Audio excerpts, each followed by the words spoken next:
Snap if you can hear me. Snap if you can hear me. Have you done that for them? No. Oh, that's the thing she does, though, snap. So yeah, I have a few poems today, one that you have all read and a few more. I'm going to start off, first of all, it's lovely to read, I'm very excited for it. So obviously, if you're feeling anything in the poems, give it a snap, right, or something like that. We love that. Always, you know, we all love that affirmation. And the first poem I'm going to start with, though, is called Mistakes. Is that rolling? Sorry. I was going to ask you. Yeah. Okay.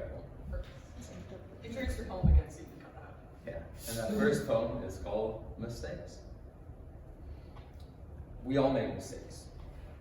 We sweep them under the carpet or hide them behind the drapes, pretending to be perfect. But if something is perfect, it's usually fake. Haven't we learned that that doesn't work? How much longer will it take until we find that the more we hide, the more we pretend to be mighty and high, the more damage we do to ourselves? Our egos are oh so sly. Most mistakes are harmless, but some, and suddenly we are like birds falling from trees. We break our wings, requiring healing before we can learn how to fly. And if we aren't careful, we won't fly. We'll just keep digging this hole, making mistakes by filling our soul with money and power. Do we have a real goal? Driving down this road alone because no one else will follow. And no matter how many loops we make, we pass that same troll. We keep paying his toll. The wheels go round and around, yet we never grow as we roll. We can't learn from our mistakes, so we get stuck in a lull. History always repeats itself. History always repeats itself. History always repeats itself until we break this cycle. I have made so many mistakes, and many of the mistakes I've made have kept me up at night. Why did I say that? Why did I do this? Why can't I sleep? Screw this. Hey, I made a mistake. I messed up, and I'm sorry. I promise I'll try to learn and change, and if I don't, you can bar me from your life, but I hate to lose a friend. They are what matters in the end. They stick with me through thick and thin. When I'm frowning, they can make me grin. Give me the strength to begin again. My pride isn't worth losing a friend, or two, or three. History always repeats itself. History always repeats itself. History always repeats itself until we break this trend. I must learn from my past, so as my future moves past. I do not repeat the mistakes of my past. I'll keep failing until I pass on from my past. Enough knowledge I may pass the class known as my past and permanently move past the past. It's time to learn from, let die the mistakes of my past. But before I move on, I must ask, are you still with me? Or did I lose you too in the past? Maybe I should rewind and go back into the past before this poem had begun, let alone passed. No, I am done repeating the past. It's high time I learn from the belly flops, when my brain high dive drops, so that someday I can finally stop my history from repeating itself, repeating itself, repeating itself, repeating itself. I've learned my lesson. Thank you guys.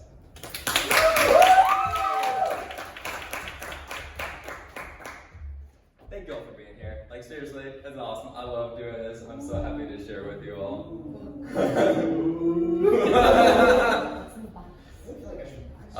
The box is just a versa. That I do box have has copies just like if you a really bunch of want my the stuff. box. I do have them with me here. They're $15 a piece. All right. And this poem is called "Are You Ready for Love?" The only difference between living and loving is the letter I, the letter O, and the letter U, if you choose to spell it differently. Maybe that's the best type of love. The type that you spelled incorrectly, intentionally. The type that life wants to spell check, but you won't let it. Because your love is unique, and you don't need other people to be able to read it for it to be real. All you know is that when she's with you, she makes you feel like the sun shines brighter.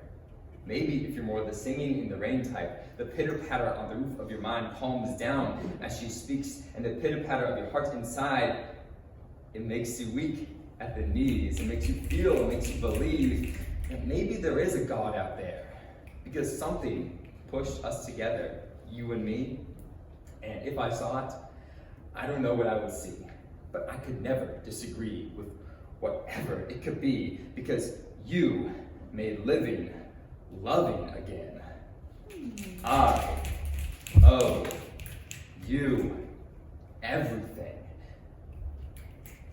Maybe things won't work out between you and I. Maybe we'll get into one too many fights. Maybe we'll find our souls just don't really see eye to eye. We don't know where we'll be in 2 years or 3. People keep evolving.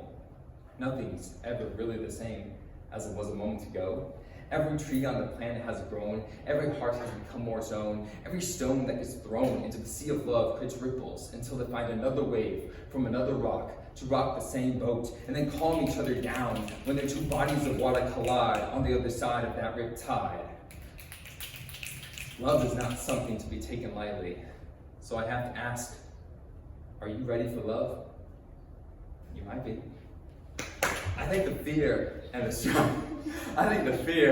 struggle, it's all worth it. Yes, it may cause pain and trouble, but there is nothing in this world that compares to falling asleep while running your fingers through their angel-like hair, looking into their eyes, shining in the moonlight, touching their head and saying, my darling, I love what's up there. Are you ready to get rid of all doubt? To have your heart ripped out when she walks out your door? Then put back in when she comes back to kiss you once more? Her kiss, better than any present a king could give to a peasant. You're so thrilled she's here in the present. Use this as a chance to breathe in her essence, a fragrance, oh so pleasant, to get your fix until the next time you're in her presence. Are you ready to get rid of all doubt? To hear her deepest, most personal thoughts that for so long you sought? Do you think after hearing those, you'll still be ready for the true love that with all your heart you fought?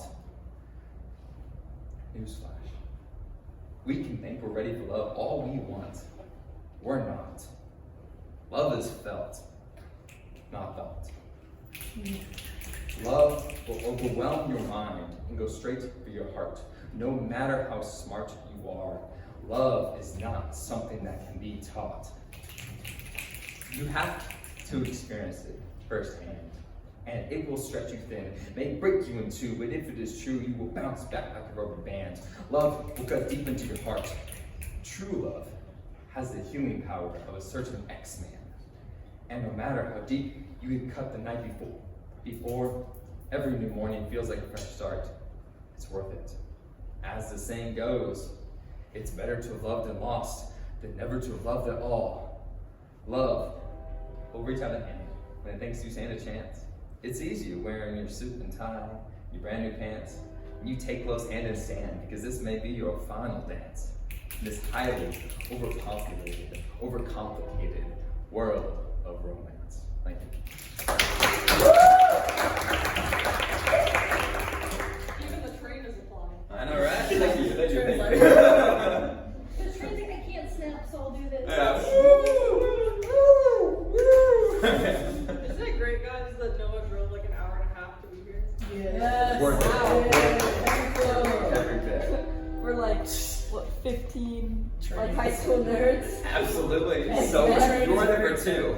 You've always heard, I don't know if Jim has told you this phrase yet, but there's a phrase 10 or 10,000, which means whether you're performing for 10 people or 10,000, put your all into it. Yeah. Give your same quality performance. It doesn't matter how you perform. Very good. And I was like, I heard that first time, I was like, yeah, absolutely. I feel like I personally perform a lot better for 10 than 10,000 right now. So many like eyes on you. Oh, I know, yeah. But then again, I haven't had the chance yet, so we'll see. Okay. I love the yet. Yeah, yet's important. Alright, go ahead. This next piece is called fear of failure. Thank you so much for coming out. Now I know why you're here. You're here to understand how to overcome the fear of failure. And have I got the solution for you? Never try anything new. You can't fail unless you try. But then again, you'll never succeed either. Never live high, never be aloft. You'll be more like a sloth, slowly meandering through life until you die. Overcoming the notion that failure means you lost, you're finished, you're done, is the first step to overcoming every new obstacle you come across. Mistakes making with finesse until you've won. The heartbeat in your chest, that is the rhythm of a champion. Fail 100 times, you still have the strength to keep fighting. Even though some may say it's over and done, you know the success may come at 101. Chasing your dreams, 101. You're going to fall flat. Get back up. Continue to run. The key to success is learning from your missteps, gaining on your dreams, trying to reach them before you come to an end in this race with death. Don't be left with regret as the last thing you taste in your tongue when you're dying breath. And it will be, unless you chase the thing that makes your heart beat faster. You control your fate. You are your own master. At times you will fail. You will collapse and feel like your life has been a complete disaster, a catastrophe. Lift your chin up, wipe off the dirt, look to the horizon. You will see there's a light at the end of the tunnel. Keep your eyes on the prize and continue to rise to the occasion. Do not despise your fellow humans for the success stories they are making. Write your own in words of old that everyone knows that you ain't faking, that you going ham in life, man. You straight faking. You really faking. So close to your dreams that you're almost skyscraping. Instead of regret, bittersweet be the last taste on your breath, because the show is over. But what a life you lived. You lived it right to the end, where you met death and looked him straight in the eye, shook his hand. Hello, my friend. You do not try to bend yourself in half to escape his grasp. You sit in heaven, gazing down on all the people, blazing a new path, tripping, falling, raising their chin again and again, smiling over their shoulder at the aftermath. You can't help but smile back. You know they will succeed because they remind you of you. You laugh. Thank you.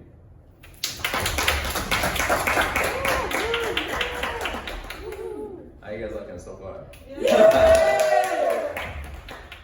I'm glad you guys did it. It's good to be appreciated. This next piece goes out to all you poets, all the poets out there. It's called Response Poem to All Poets. Hey.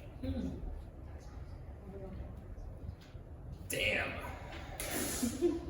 I mean, damn. I have never heard words spoken in such a way before. Similes, analogies, metaphors crafted by wondrous wordsmiths who learned from previous poets' words. This trade is passed down through the generations, like the very words we write, passed down from mind through body to pen to paper with the power of a hammer striking anvil, crafting a sword out of the pen held in hand, a sword so powerful that when it strikes it does not kill. No, it brings dead thoughts back to life, clashing with our mighty minds to create a spark of imagination and bring to light the demons we all hold inside. The wondrous words I have heard, spun through the air, woven together like a tapestry from times of old. Poets painting powerful pictures about the past, present, and what the future may hold. Thoughts never before had, never before told. Let that sink in for a little while. No one has ever thought quite like you, poet. I mean, people have been close, but you are as unique as a snowflake. And not even God can copy that perfectly. I have seen so many mics turned to gold. It's like King Midas is in the building. I'm just blown away. Imagine the feeling of standing in the eye of a hurricane, perfectly safe, perfectly still. It holds you, surrounds you, but does not hurt you, as you feel the world whipping wildly around you. Hard to picture, right? Well, when words were wielded like weaponry to strike down bigotry and bring about change, I experienced a hurricane of new ideas in my brain, and you are never going to be quite the same after an experience that insane. So to every poet who on this fine night shows us that nothing is finite, but giving us new insight and hues of both dark and light by allowing the words to take flight onto this mic, you are what the world needs. And from the heart beating with newfound purpose in my chest, to the hair follicles all over my arms, that you may tingle and stand straight to attention when your words gave me no choice but to give them my full, undivided attention. Thank you. You have inspired the poet in me. I was unable to open myself up to write until I first opened to myself and heard the beauty that could come from 17 syllables, or perhaps a 6-minute epic poem by George Watsy about being a high school version. It made me throw my V in the air for the first time and brought to life the poet inside of me. There is a poet in all of our hearts, madly typing away. Anytime we feel anything, every time we feel all of the words we do not say, they tend to hide in the shadows until they hear another poet speak up and show them how to find their own voice in their own way. And when they do find it, God damn it, it is a sight to behold. They find it with the beauty of a school of fish moving in unison, the majesty of a pride of lions atop rocks, the deafening roar of thousands of birds, all singing the madness and the bleeding heart at the same moment in time. Every time you share with the world the inner workings of your heart, you soothe spirits across the globe, showing we aren't so different, we aren't so far apart, inspiring other minds to share the inner workings of their world. Our world is 71% water, 100% art. Keep open ears and keep opening hearts, because more so than kings, gods, authorities, poets, we have the power to bring the world to its knees. Thank you. You heard my voice going all dry on that one. I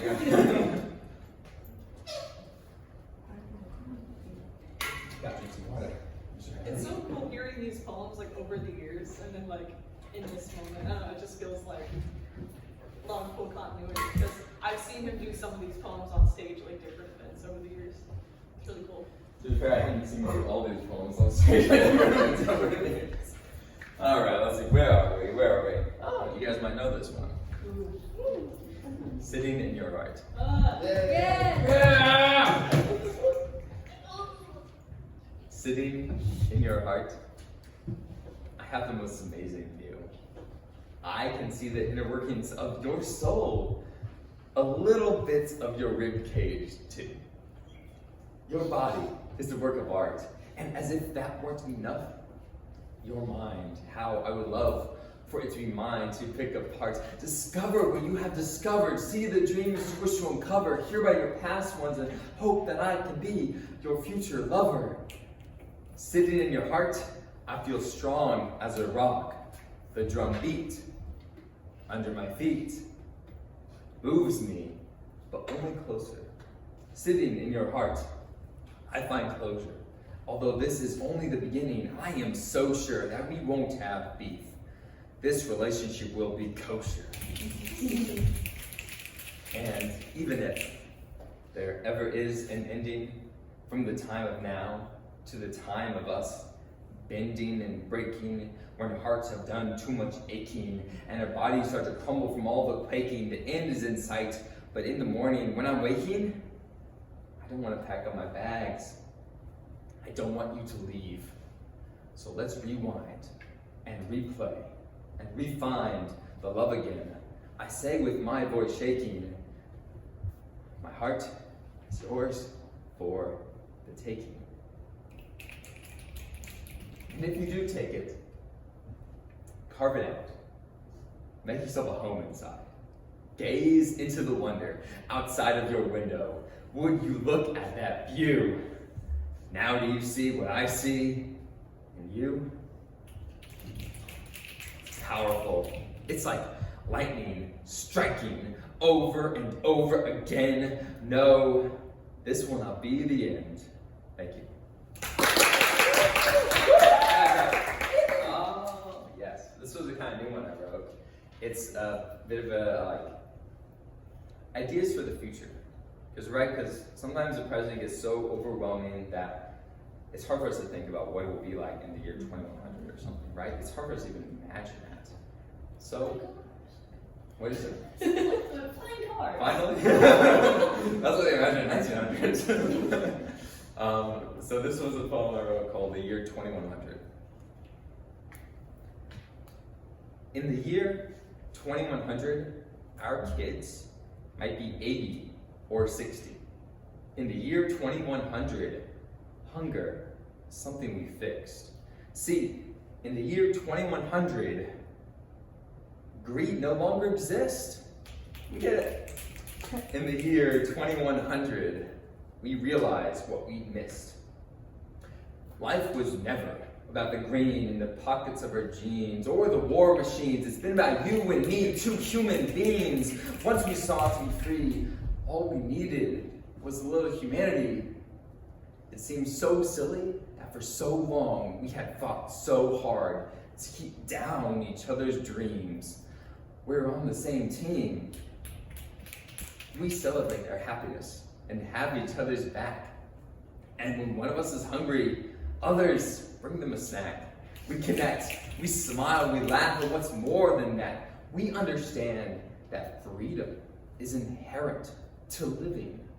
There is no more fear of lack. In the year 2100, we put kindness above all else. In the year 2100, breathing is synonymous with wealth. In the year 2100, sadness to bliss, it's all felt. In the year 2100, we have learned to love ourselves. It's no longer shameful to break down and cry, to have the weight of the world press tears from your eyes. Yeah, it's no longer shameful. And do you want to know why? Because the very next person who passes by is going to stop. Sit down. So you're not crying alone. They'll hold space for your sadness, for they felt their own. We all share tears and have grown to not judge those emotions. To feel is to be human. To cry is to be open. It's the year 2100, and we have found love and unity. It's the year 2100, and our hearts true and free. It's the year 2100. We are together, you and me. It's the year 2100. We are human. We are community. Thank you. And just for fun, that last line, can we say it all together? I'll start it and then you guys can join in. All right. I'll let her pull up if she wanted to do a recording. So I'll let her go. No, you're good. You're good. You're good. All right. So guys, so the last line. We are human. We are community. Very good. That was awesome. Just a little bit. Just a little bit. A little cold. But it's a good. It's a community goal. Yeah. Cold community. Yeah. Oddly enough, I posted it to TikTok and someone else said the same thing, like, wow, it's like a cult. And I was like, well. Like, you know, poetry. Yeah. What is humanity if it's not some? Right, that's true. So we have, are you Two sticking with poems. this? Yeah, so we got 2 poems left, and then what I was thinking we can do is we can take a quick bathroom break if anyone needs it, and then we'll do our Q&A with Noah, okay? Sound good? Okay. So 2 poems. This one's called Where Am I? And I wrote it after a really Well, you'll hear it.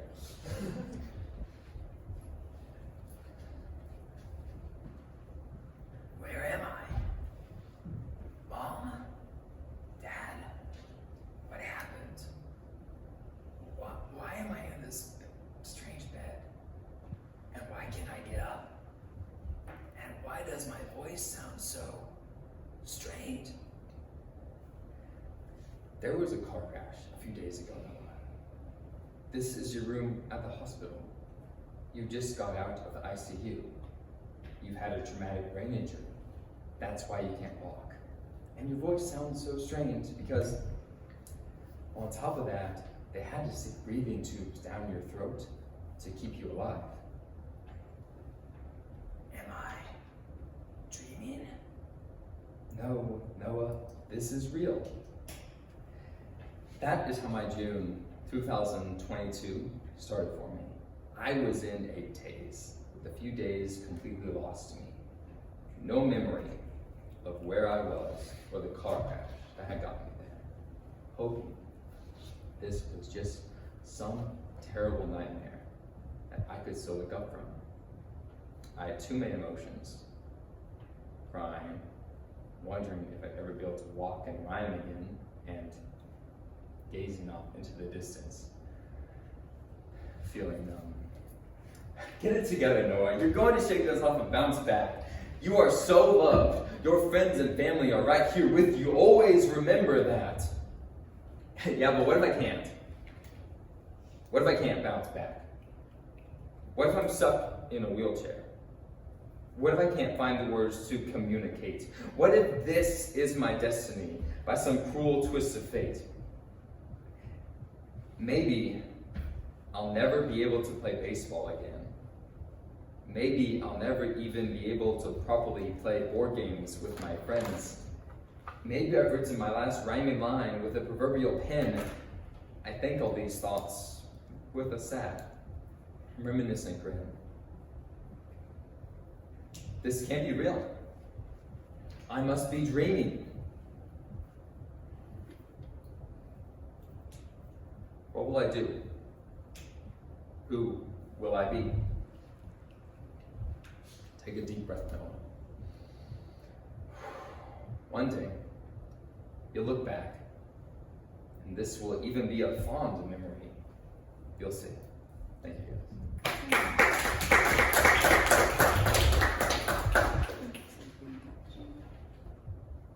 Thanks for holding space for that one. I know it's a bit of a, that one, compared to the others, that one's a bit of a poem. I just remember when you like showed up to. Okay, I don't so know if I can tell the story without crying, but I'm gonna try. Basically, OSNAP, that open mic, he showed up like, and again, this was after, you know, none of us knew that he could ever walk again. He showed up to the open mic and he had learned to walk again like 2 days before. So he showed up like talking and like we were all like, because again, I mean, that was one of the hardest phone calls I've gotten. But like, yeah, like this happened to Noah, like that car that he was driving, it was just. it's gone. Dude. My poor little Prius, totally gone. Yeah. Oh my god. Yeah. Totally destroyed. Yeah, while you were saying that, I was like, okay, something is not adding up. I could, yeah. That's And the fact that he relearned how to talk after that, and he wrote that book. Most of that book was written because of the car crash and because of surviving it. So Most of the poetry in that book it did come before the car crash, but that poetry book itself was written after the car crash. And I was like, I gotta do something. I gotta do it because life's too short, man. Life's too short. We don't know. You gotta do things. Yeah, it was very awesome. I want to share that I told Gemma's mom, they came to visit me in the hospital, and I told Gemma's mom, I said, I want to be at the next OSAP. It was in 40 days. It was in 42 days, basically. No, 44 days. I'm like, I want to be at the next OSAP. I want to be there. She was like, and she told me, she was like, okay, no, sure. You know, playing along, she was like, no way she's going to be there, was her mind. And she said, like, if you are there, I'll perform a poem. She's never, maybe once in like 7 years, got on stage and read a poem. So I let her know a few days before because I needed a place to stay when I was down there. I was like, hey, Cheryl, can we crash at your house? She was like, oh shit, I gotta do a poem. But yeah, that was awesome. And I think going to a poetry event and having the will and the aspiration to go to the poetry event, I think was a huge reason that the healing process went as fast as it did, because I was gonna do it. I was all in. So basically, poetry helped him out of the near-death experience. Out of poetry. Amen. Yeah. The fact that you were standing here today after, again, your car crash, barely being able to talk, not being able to walk, the fact that you were here doing a 30-minute set fully memorized, fully memorized. You didn't know you'd ever be able to memorize something again. I was not sure, no. It's just, Yeah, it's was just it like brain? It was brain injury, yeah. But it was a whole big traumatic brain injury. So all my nerves were like, they didn't work. Like my voice would know the sounds to say. Like it would tell, okay, I'm saying this word, and then my muscles in my mouth wouldn't be able to form the right shape to say that word. It's awful. It's like when you're like, So it would just sit there. It wasn't even just like, you know the whole phrase, like it's on the tip of my tongue when it's in your brain. It was literally my tongue that was stopping me from saying whatever it was. So how long did you spend relearning to talk with the speech therapy? I spent 42 days in the hospital. wow. That's all I got. And yeah, so they just like, this is questions for the Q&A. Yeah, I'll that's, let you yes, talk. yes, well, I got one more poem.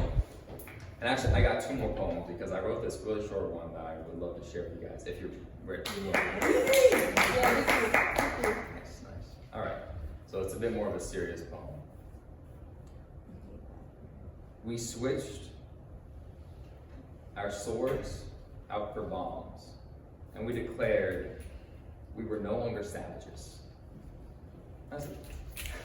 Oh, that's cool. I was like, this is going good pop. Yeah. on point.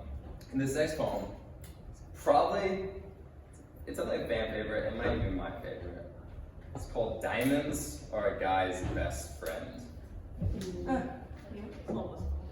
I'm gonna get some more first, because this one gets a bit, this one gets a bit into it. I love this poem.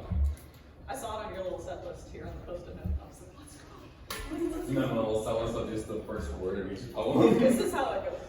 This is real life right here. Last one is, so it just says, mistakes are you failure response sitting 2100, where am I in diamonds? I was like, that's enough, I can get off that. Okay, diamonds are a guy's best friend. Diamonds are a guy's best friend. I'm talking, of course, about baseball diamonds, be it the Royal Stadium or the Sandlot. It is a field of dreams where legends and memories are made. The best diamonds are made with real grass. And of course, this is one of those. The type of field that you look at and you just want to run and dive, have fun, be alive. The entire diamond is a brilliant emerald green, minus the warning track and the base path, which I might add is the sexiest path. You will run in your entire life. I mean, you touch first base, second base, third base. You might even go all the way, scoring the game when you run at the plate. Who knows what can happen? And the warning track. That is where we remember the greats. The place highlight reels are made, where legends remain day after day in the mind of every single dreamer who saw them make. Wow, what a play! Heroes are remembered, but legends never die. You may end up on the highlight reel if you jump real high, reel the ball back into the ballpark by barely catching it on the tip of your glove, resembling a cold, delicious snow cone. The victory of catching that ball will be just as sweet as the previously described snow cone. A legend made in the blink of an eye as you track the ball to your glove with an unblinking eye, making half the crowd roar and the other half sigh. You will want more.